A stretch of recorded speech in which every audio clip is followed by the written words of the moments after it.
Cambridge IELTS 3 by the University of Cambridge Local Examination Syndicate. Published by Cambridge University Press. This recording is copyright. Test 3. You will hear a number of different recordings and you will have to answer questions on what you hear. There will be time for you to read the instructions and questions and you will have a chance to check your work. All the recordings will be played once only. The test is in 4 sections. Write all your answers in the listening question booklet. At the end of the test, you will be given 10 minutes to transfer your answers to an answer sheet. Now turn to Section 1.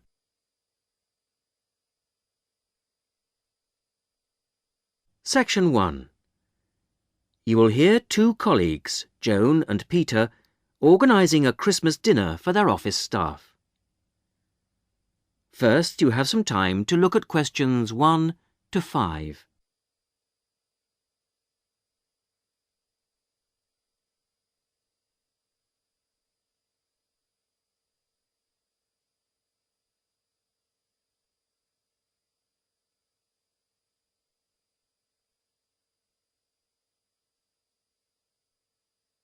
You will see that there is an example which has been done for you. On this occasion only, the conversation relating to this will be played first. Right. Let's try and get it sorted out today, so we don't have it hanging over us, OK? Good idea. I'll take notes. First thing, numbers. Have we got anything definite?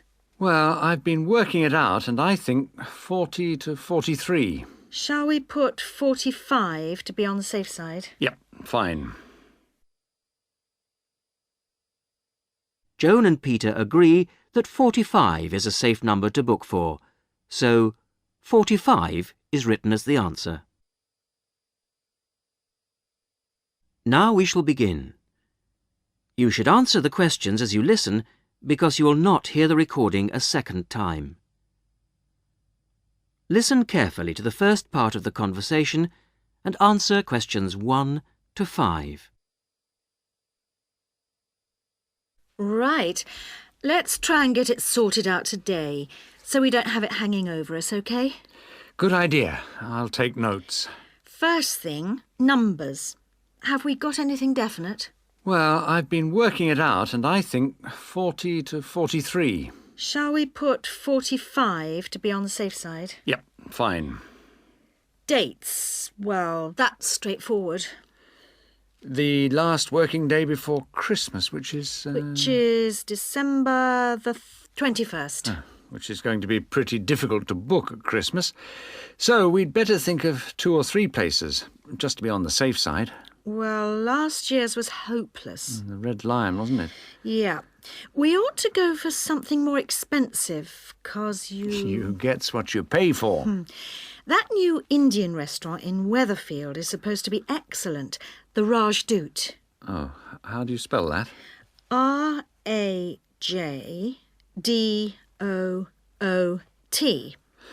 It's bound to be packed.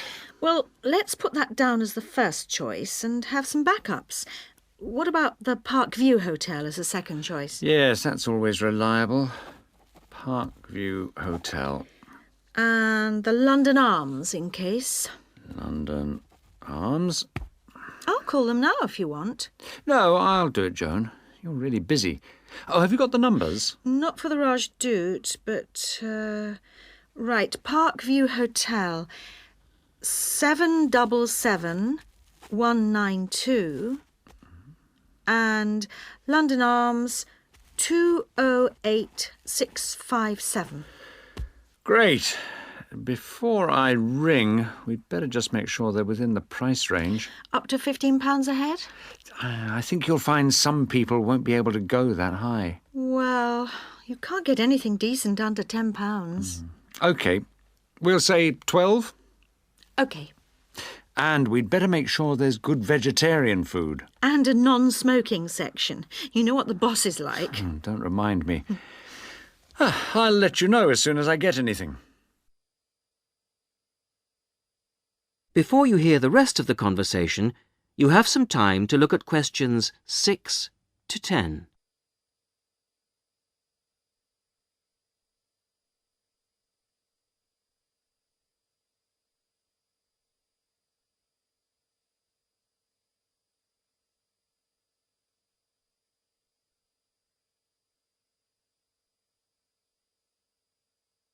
Now listen and answer questions 6 to 10. Good news! I found Rajdoot's number straight away and they can fit us in. Their Christmas menu sounds great. What is it? French onion soup or fruit juice, Uh-huh. roast dinner or lentil curry. Sounds ordinary, but my friend said it was really tasty. Lentil curry. That's unusual. And then for dessert, there's traditional plum pudding or apple pie, plus coffee. That sounds really good for £12. Did you book it? Well, I said I'd check with the staff first, but they did say they'd hold the booking until next Wednesday anyway. Oh, and if we go ahead, they'd like a £50 deposit. 50 is normal. That's fine. And they want a letter. Right, to confirm. Oh, and they say with such large numbers, we have to choose the menu in advance. Well, that won't be a problem. I'll put up a notice with details of the restaurant and the menu. When did you say they wanted confirmation by? It was, let's see, the 4th of November. Where do you think I should put up the notice? Where everyone's guaranteed to see it? On the cafe notice board, I should think. Hardly anyone looks at that. Well, the newsletter's probably your best bet. Good idea. I'll go and do that now. That is the end of section 1. You will now have half a minute to check your answers.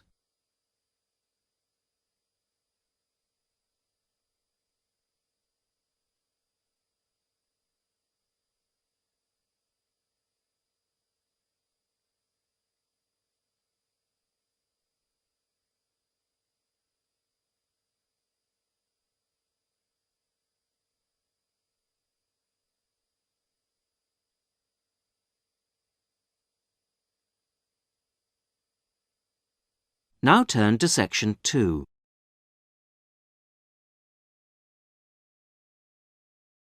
Section 2. You will hear a college tutor asking Julie Brooks, director of a college sports centre, to talk to a group of students about the centre. First, you have some time to look at questions 11 to 16.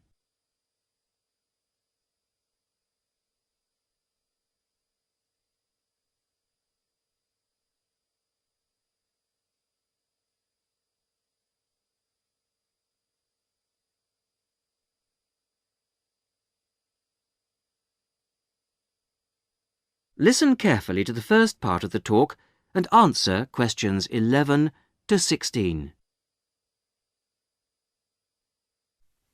So I'll hand over now to Julie Brooks. Thank you. Welcome to the Sports Centre. It's good to see that there are so many people wanting to find out about our sports facilities. First of all, membership. All students at the college are entitled to become members of the Sports Centre for an annual fee of £9.50. To register with us and get your membership card, you need to come to reception between 2 and 6 p.m, Monday to Thursday. I'm afraid we can't register new members on Friday, so it's Monday to Thursday, 2 to 6 at reception. Now, there are 3 things that you must remember to bring with you when you come to register. They are your union card, a recent passport-size photograph of yourself, and the fee. It doesn't matter whether you bring cash or cheque. We can't issue your card unless you bring all 3, so don't forget your union card, passport photo and fee.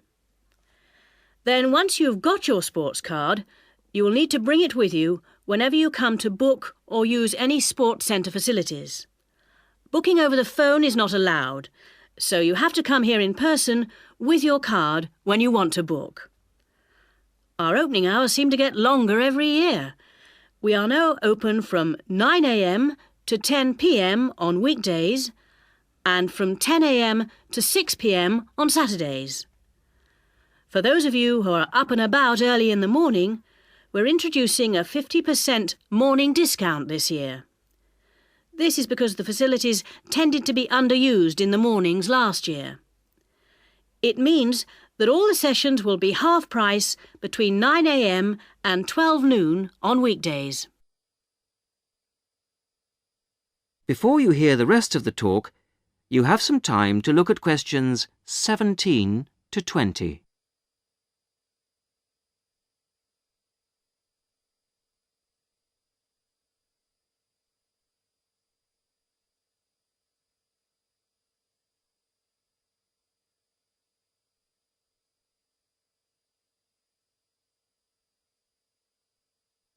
Now listen and answer questions 17 to 20.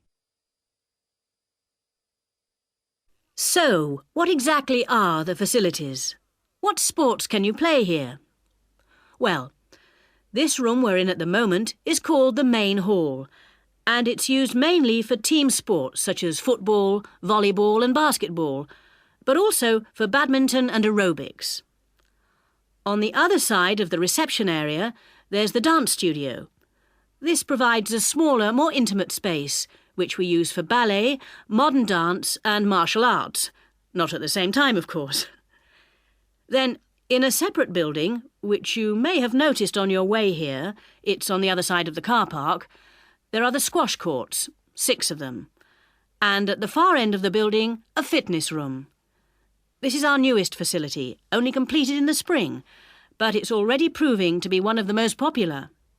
As well as all these facilities available here on the campus, we also have an arrangement with the local tennis club, which is only 2 miles away, entitling our students to use their courts on weekday mornings in the summer. So, I think that there should be something here for everybody, and I hope to see all of you at the centre, making use of the facilities. If, in the course of the year, you have any suggestions as to how the service we provide might be improved, or its appeal widened, I'll be interested to hear from you. That is the end of section 2. You will now have half a minute to check your answers.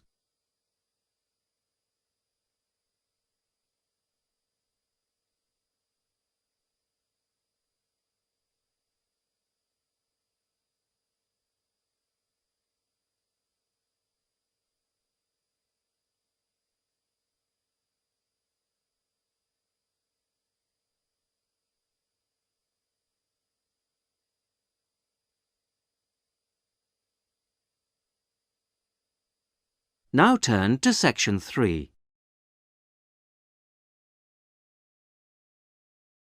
Section 3. John Brown, a school student, is entering a competition for young electronic engineers. He is talking to his teacher, Mary Collins. First, you have some time to look at questions 21 to 30.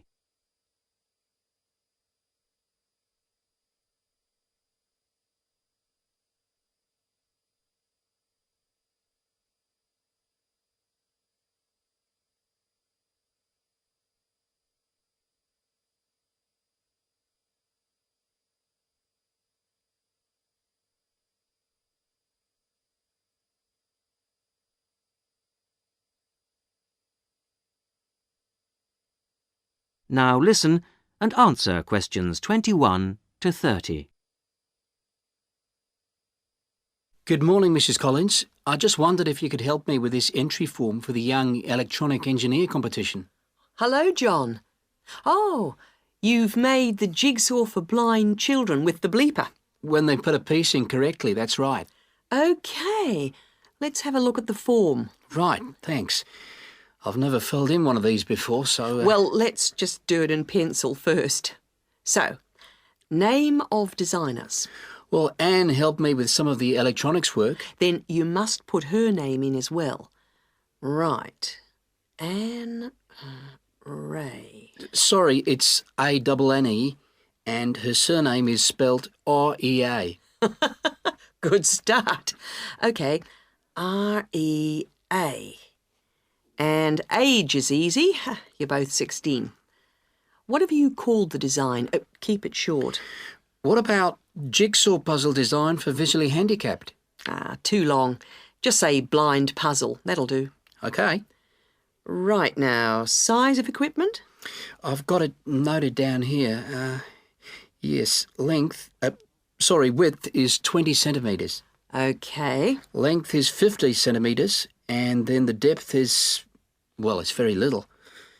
What would you say? I think you can be approximate. I'd say 2.5 centimetres. And the electricity supply? Is it mains operated? No, it isn't. It's actually battery. Okay. Right, battery. Fine. Okay, it's the next bit that I'm really not sure what to put. Well, special features means what is really new about this? Suitable for the group you made it for. Well, it's safe for children. That's fine. Put that in. Okay. And of course, we think it's educational. Yeah, there you are. You've done it. Anything else? Well, I think the price is good. That's probably the most important factor. Okay, cheap price. Which brings us on to the next bit. What's the cost? Well, the pieces we made out of old wood, they cost, $5. And the electrics? They were more expensive, say $9.50. Brilliant. Now, what do they mean by other comments? It's just a chance for you to say anything about the equipment and problems you envisage. Well, we'd really like help with making plastic instead of wooden pieces. Well, put something like, need help to make plastic pieces. Okay. And the other thing is, we'd like to develop a range of sizes. Well, that's fine then. Just put that. And the last bit is, when will you send the equipment? Well, we've got a lot of work on at the moment and we want to get it as good as we can. Well, say 25th of June? Can't we make it later? Well, the last date is the 1st of July. Why not say that? Okay, that's what I'll put. So, that's the lot. That's brilliant. Thanks very much, Mrs. Collins. I'll send it off straight away. Glad to be of help. Very best of luck to you both. Thanks. Bye. Bye. That is the end of section 3. You will now have half a minute to check your answers.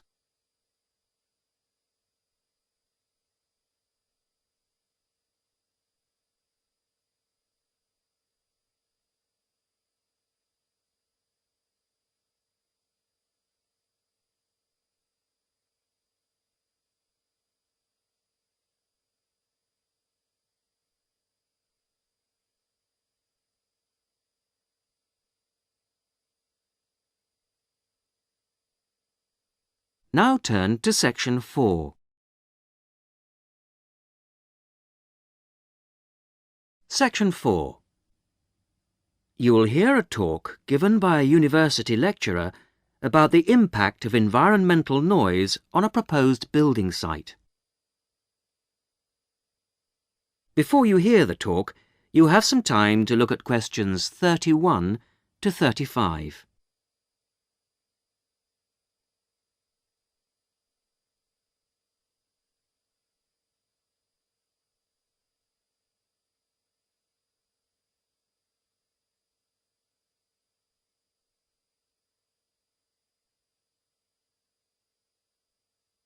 Now listen carefully to the first part of the talk and answer questions 31 to 35. Good afternoon. I'm Paula Bundle, and I am giving you the lectures on environmental noise this term. Today, we're going to look into the effects of noise on a planned housing estate in a particularly difficult part of the new Manchester Park area. This site is not as bad as some I have researched in the past. The Blacktown Airport is closed from 6 p.m. to 7 a.m, and this is a great advantage to the site. The only noise after dark is from the highway, and the traffic is somewhat reduced between 7:30 p.m. and 5:30 a.m. So the people most affected by the noise will be, I expect, housewives. By the time most of the students and workers have arrived back home in the evening during the week, the noise will have abated to a fairly large extent. The weekends are still a problem, of course, but the traffic is certainly reduced on Saturdays to a large extent, and even more so on Sundays. Of course, modifications to houses will be necessary at a site like this, and they come at a significant cost to the developer and home buyer. The modifications I'm about to outline will add about $25,000 to the price of a newly built house. That will still mean a cheaper house than in a less noisy and more desirable area. A bit of background would not go astray. I understand that you are all familiar with the proposed development site at Manchester Park. It's a particularly difficult one in terms of noise, with the highway along the eastern perimeter and the Blacktown Airport not 3 kilometres away to the north. Of course, those nearest the highway will be the worst hit, with heavy traffic noise as well as the noise from the light planes overhead. As you all know, the normal noise threshold for private housing is 55 decibels. At this site, the levels have been recorded as high as 67 decibels. Before the talk continues, you have some time to look at questions 36 to 40.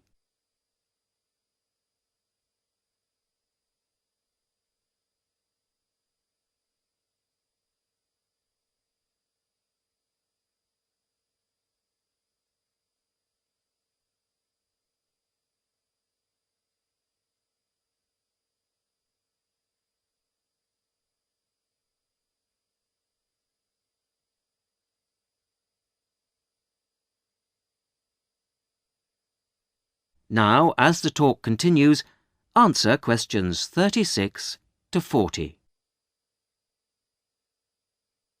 The construction of the houses has to be somewhat modified from houses in most areas.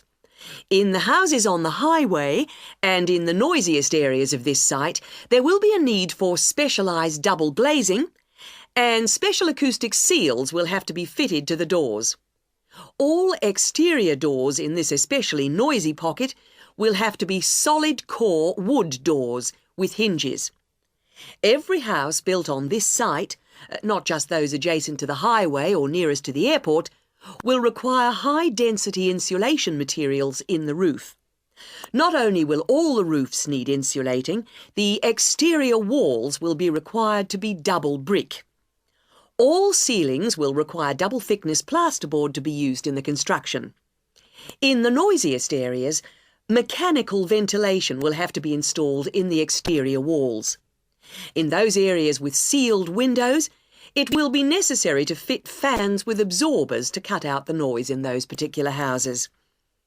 Air conditioning units could also be fitted in the ceilings of such houses, but this is substantially more expensive than fans and may not be needed on this site. Coming back now to the double glazing I mentioned before, specialised double glazing requires a larger air gap between the inner and outer glass than normal double glazing. The gap must be at least 7 centimetres. The thickness of the glass is also a factor, 8 millimetres on the outside and 6 on the inside pane. It's essential that the glass be thicker on the outside than on the inside, and that the gap between the panes of glass be a minimum of 7 centimetres. Obviously, the noise factor will have to be taken into consideration with the layout of the houses. Living areas will have to be designed at the back of the houses, away from the highway. Bedrooms and living rooms will have to be built towards the back. And for those houses closest to the highway, 2 layers of plasterboard will be needed for the interior bedroom walls. Those rooms constructed at the front of the houses should be garages, laundries, kitchens, bathrooms and dining rooms. I have come to the conclusion that this development should go ahead, but with various acoustic modifications according to the position of the block in relation to the highway and intersection. That is the end of section 4. You will now have half a minute to check your answers.